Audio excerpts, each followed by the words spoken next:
Welcome, I'm Todd Robbins. This is September 23rd. A number of malevolent things happen on this day. Here's just a few of them.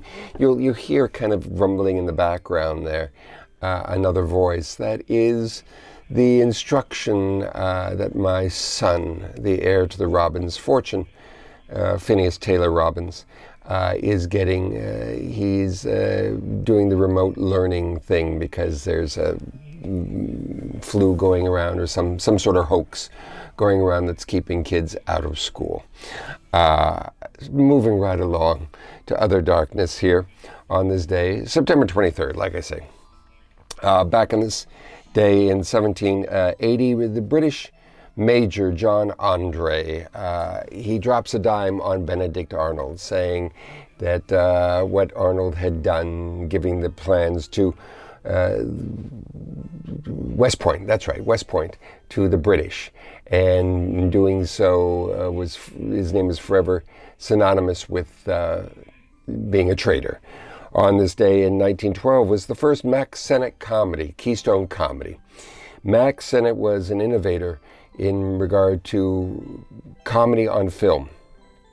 He paved the way for every other laugh that was ever captured on film. When we look upon his films today, they're pretty crude, admittedly. They're often based upon things very violent, very broad, low comedy, often using racial stereotypes and marital infidelity, all the good things in life. And yet, he paved the way, introduced people like Charlie Chaplin to the public, and was a great man because of that. Like I say, truly an innovator. On this day, his first comedy called Cohen Collects a Debt, dealing with Jewish stereotypes. Why not? He also introduced a certain salacious element. In addition to low comedy, he had his bathing beauties, which were these scantily clad, at least for the time, young ladies that were seen frolicking down the beach in skimpy outfits that revealed their ankles. Ooh, hubba hubba zing zing.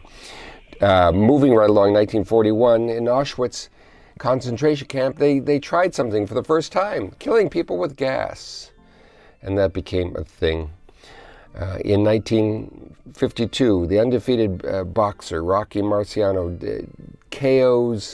knocks out the defending champ Jersey Joe Walcott, and thus gained the title of heavyweight champion of the world in boxing. Wonderful, violent sport.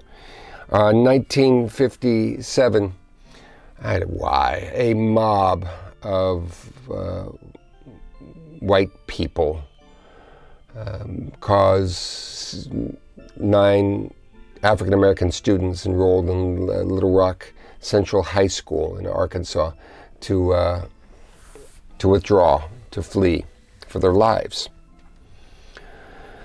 Why?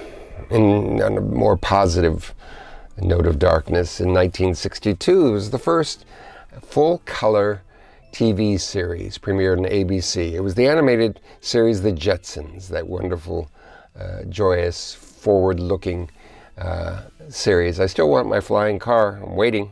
1990, Saddam Hussein says he will destroy Israel. That didn't happen. In 2019, the 178-year-old British travel company, Thomas Cook, goes into liquidation. It failed. And it said, besides sending ripples through the financial market and just upending public opinion, like something as venerable as that company to fail, shook the confidence of the British people. And it also stranded 600,000 travelers across the globe. So let's talk about a few birthdays here. In 1215, I think you remember that. Back in 1215, Kublai Khan, the Mongol emperor, was born on this day. I believe his father was Genghis Khan, and he succeeded Genghis. And he did a number of things, formed the, what was the dynasty that he formed? The Yuan dynasty. And he also tried to invade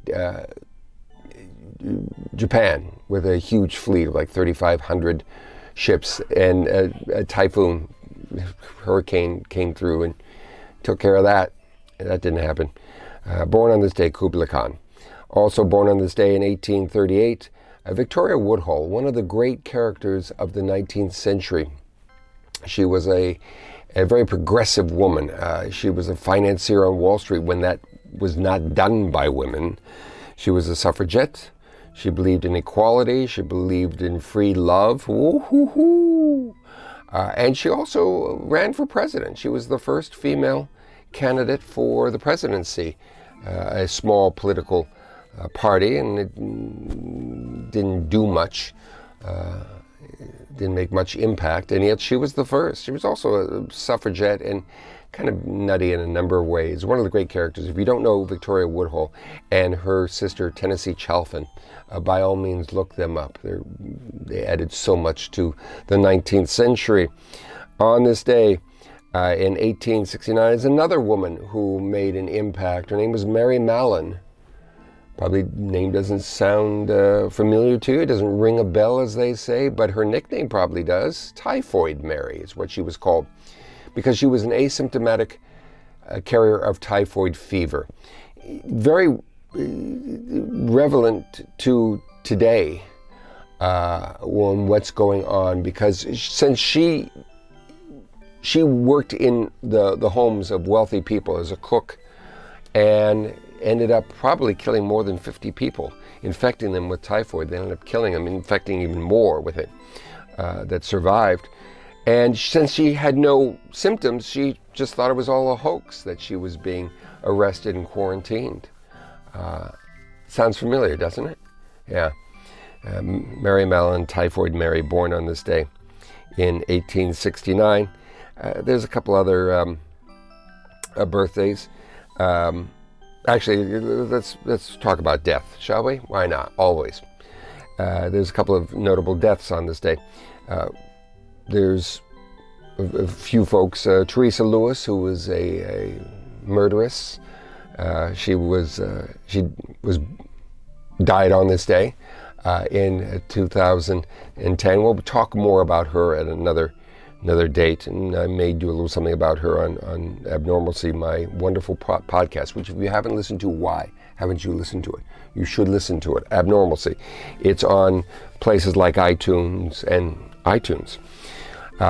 So another couple of writers, interesting writers, Robert Bloch, wonderful science fiction writer, and also Stuart J. Byrne, who Robert Bloch died in 1994, and Stuart J. Byrne died in 2011.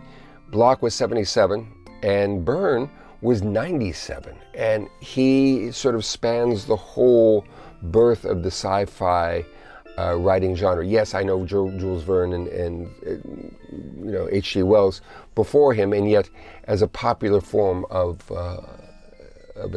writing expression, this guy was very much on the cusp of that, the start of it all. And also the death on this day of 1985. No, excuse me, it's the birth. Then we're going to jump back to a birth. Jared High. I want to get this right. Jared High was a young man who was bullied in school, and his death in 1998 raised awareness to the problem of bullying. It's not just horseplay. It's a very serious and very dark thing. And he was attacked. He was brutally assaulted by one of his classmates, schoolmates. And it not only caused a great deal of physical problems, it caused a lot of mental issues that ended up this young man committed suicide because of what he went through. And like I say, the good of it is that it started a conversation about bullying. And finally, on this day, let's start with, or finish with, kind of the death of a wonderful man. Bob Fosse, on this day in 1987, passed away at the age of 62 from cancer. Bob Fosse, the wonderful, innovative choreographer who forever changed musical theater with his work. Wonderful director and choreographer, responsible for things like Chicago, that lovely, cynical musical that ran in the 1970s and then revived about 20-some years ago and has been going strong ever since. And also the movie Cabaret and All That Jazz. Both have a kind of dark tinge to it. We lost Fosse on this day in 1987. Dyslexia, it's a wonderful thing. Anyway, there you go, and there you have it. I hope you enjoyed this video. If you did like it, hit the like button and subscribe to the channel if you haven't. Hit the notifications. It means so much because there's all kinds of things going to be coming down the pike on this channel here. It makes me burp thinking of all the wonderful things that'll be happening. Forgive me. That is assuming you survive all the malevolent things that will be happening to you on this day. And if you do survive, I hope you come back here tomorrow. And if you don't survive, well, do me a favor. If you're passing away and you have the opportunity, if there's someone there with you, call them over, and preferably if other people are there too, and look at them and say, why did you do that? Why did you do that? And then close your eyes and drift away. Always live in guessing. That's what I recommend. But I'm Todd Robbins. In regards to all the things that are happening on this day, well, good luck.